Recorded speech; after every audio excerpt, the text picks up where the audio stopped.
Now, the Newsmaker Show with an Anglican bishop. If you don't know what Anglican means, think Episcopalian. And we're going to be talking about immigration and Ferguson. I failed to mention that he's an African-American bishop and a member of Project 21. We've had many of their people on the air, so you probably have an idea of what that's all about, the Black Leadership Network. All here on the Newsmaker Show. Next on News Talk, AM 1480 WLEA, the Newsmaker Show with Kevin Doran. We welcome to our program a gentleman we've had on the program before, Bishop Counsel Ned. Right, Reverend Ned? Yes, sir. The second, Ph.D., says TOSF. I don't know what that means, TOSF. That means Third Order of St. Francis. I'm a Franciscan also. Oh, hey, you got both sides. You got both sides covered. Yeah. Right, okay. And wanted to talk about why African Americans or blacks are not overly thrilled by Barack Obama's open borders policy. Is that right? Well, yeah. That's essentially it in a nutshell. Because everyone's heard the stories now about all the young people that are flowing across the border from Mexico into the U.S. The estimates are that they're going to end up being several 100,000 young people, under the age of 18, showing up probably within the next year. The problem with that is under federal law, we've got an obligation to provide these people educations. So suppose all those kids decide to say where they sort of came across the border and just show up in a handful of Texas school districts. It's going to completely inundate them and overrun the system. What's more likely going to happen is they're going to sort of spread out across the country into various pockets with high Hispanic populations, places like Los Angeles. Some will obviously stay in Texas, New York, D.C. Numerous places, numerous cities around the country. The problem is that they're going to end up in probably some of the poorest school districts in the country, the school districts that are already suffering the most from lack of funds, overcrowded classrooms, etc., and it's going to overwhelm that system. Not to mention also we've got immunization issues because it's a safe assumption that most of these kids aren't immunized. I'll be doing a program tomorrow with a professor from a nearby university, and he and I, in private conversations, have decided, not out of malice, we've just decided that maybe Barack Obama has mentally retired from the presidency.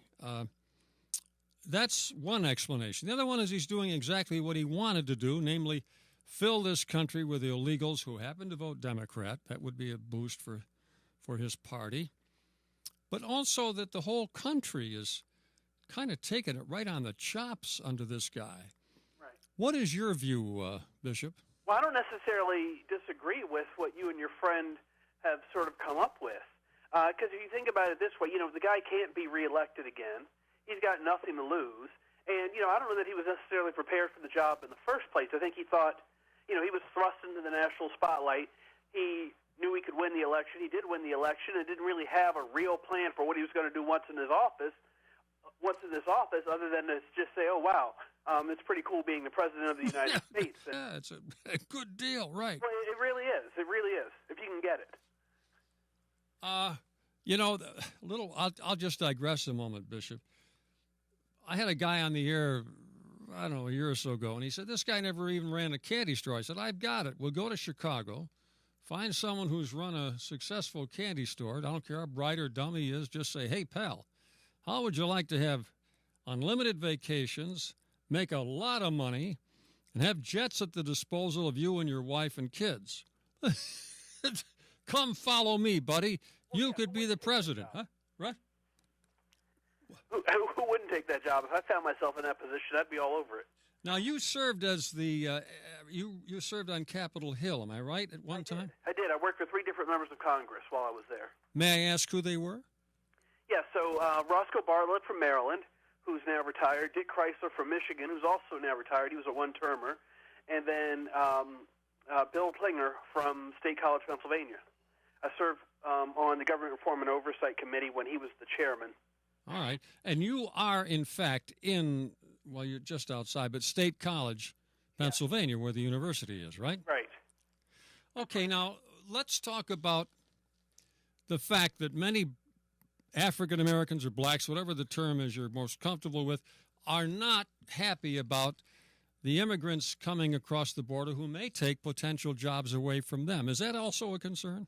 I think that's a concern to some degree. I'm not sure how much of a concern it is. Because, well, candidly, the thing that's sort of preoccupying a lot of the minds of black Americans right now is the Ferguson situation. So I don't know how much people are focused on the immigration, which is probably a good thing from Barack Obama's standpoint. Mm-hmm. You've got all the attention diverted somewhere else, and everyone's focused on Ferguson while the borders are being opened up. And I want to deal with Ferguson in the second half of this interview, Bishop, if I may. All right? Yes. Huge about that. We'll be back with the Bishop in just a moment.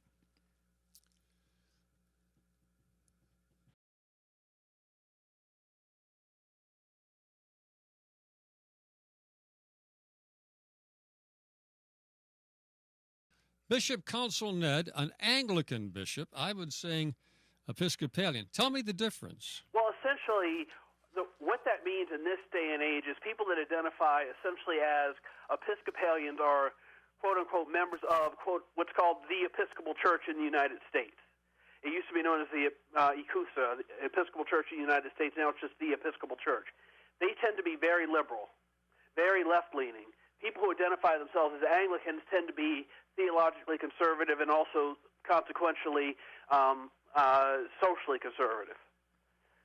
That's it in a nutshell. Well, the Anglican Church is growing, true or false? The Anglican Church is growing. I don't know how much it is growing, but what we also do know is that the Episcopal Church is shrinking. Yes. Significantly. I can't address the local Episcopal Church, but very good friend of mine was the rector there, and I believe he's up in Massachusetts now. I'm sure he'd like to be in the Anglican division. Really? Well, a lot of people, would be. If you joined the Episcopal Church 20, 30 years ago, it was a decidedly different place than it is now. You can essentially be an Episcopalian and not actually believe in God, believe it or not. Oh, you're rough. But I don't think our church here is that far left. I don't know. Right. But I know what you're talking about. Right. Now they want to have female bishops in the Episcopal Church. Do they also want to do that in the Anglican Church? Well, they have female bishops in the Episcopal Church already. Oh, they do? We don't have it in the Anglican Church. Okay. So. They also have homosexual bishops. Yes. In the Episcopal Church. Right. They just consecrated the first one, and that's sort of what blew everything up and brought all the issues to a head when they consecrated Bishop Robinson as a bishop in, I think it was 2007. So he broke up the church by, moving forward with this consecration, and then he broke up the relationship. So let's talk about Ferguson. Yes. What is your view on the events in Ferguson, Bishop? All right, well, in a nutshell, I think it's absolutely horrible, everything that's going on there, sort of at every step. And you see people on TV like Jesse Jackson and Al Sharpton going up there and basically trying to divide people over issues of race. And, I look at the Ferguson situation and I'm thinking, you know what, this is actually should be a unifying event. Why am I saying this? Essentially because, there are people in the black community and there are people in white America that are concerned about the militarization of police. We saw the incident in Nevada not too long ago with the police SWAT teams going out there after the rancher, and it's really the same thing. You've got disenfranchised people, whether in inner city America or rural America, who feel disenfranchised. They feel under assault for essentially the same reasons. And you've got people in the middle who are sitting there playing off of those differences and trying to divide people for their own political purposes. More so than Jesse Jackson in his older age, Al Sharpton is a real pain in the neck, isn't he? He really is. It's funny. I always tell people, I used to watch the show Boston Legal, and he did a couple of sort of featured segments on there, and he was a great actor, and he was a good thing on the show. But in terms of him being a policymaker, being a pundit, in terms of him being a man of the cloth, I think he's failed in all of those areas. Mm-hmm. Does he make money by stirring people up? Is that what he's all about? Well, I know that's what he used to be about. I think he's probably sitting pretty right now at this point. But, that's really how he made his name, going back, almost 30 years. Tawana Brawley. Yeah. Which was a fake case, and anybody else would have been laughed off the pages. And then one of the New York papers recently showed or claimed that they had evidence, strong evidence, that Sharpton was a squealer for the FBI and some of his fellow friends. Well, yeah, exactly. That story, that was amazing, because that story came out, and you would think, well, you know what, game over for Al Sharpton. Yeah, you would think. But, he came out and said, no, I was the victim here, and everybody's like, oh, he said he was the victim. That's the end of the story. Yeah. And really, the Tawana Brawley case and this FBI thing that he was involved in, that's essentially how he made his name. That's how he made his money, putting forward false stories and then ratting out his friends. Nice guy, yeah. Yes. But he still is a very influential guy, isn't he? I don't know how influential he actually is. He's obviously on TV a lot. A lot of people hear him. MSNBC or whoever hasn't canceled his TV show yet, so somebody must be listening to him. But again, somebody like him commands national media attention when he shows up places. All right, fine. But if you're still claiming to be a man of the cloth, what he should be doing out there instead of trying to divide people is actually calling for prayer. Occasionally you'll see some of the local pastors there praying, but during times of national crisis, times of national turmoil, times like this, our leaders should be calling for people to be prayerful and thoughtful and these sorts of things, and not incendiary. Has Jesse Jackson mellowed a bit, or is that my misinterpretation? I don't want to be mean. I don't want to be uncharitable. Yeah, I'm going to say he's mellowed a bit. When he showed up in Ferguson, he made some comments that made absolutely no sense to me, or apparently not to anyone else, because I'm like, what did he just say? I'm like, that didn't make any sense. But then, he had the wherewithal to go out and then try to raise money off of the whole Ferguson thing, which everybody was rightly appalled by. So, again, I don't know. I don't know if he's mellowed. I don't know if he's just, his mind's slightly more addled, which comes with age sometimes, I hear. I don't know. One time I was in Washington, staying at a hotel in the DuPont Circle, which has now been ripped down, although I rather liked it. I didn't think it was that bad. And I came home one evening from a brief walk, and there's, I believe, a Cadillac, maybe a Lincoln out there, said US-1. I thought, holy crap, the president is in this hotel. It was the Reverend Jesse. Yes.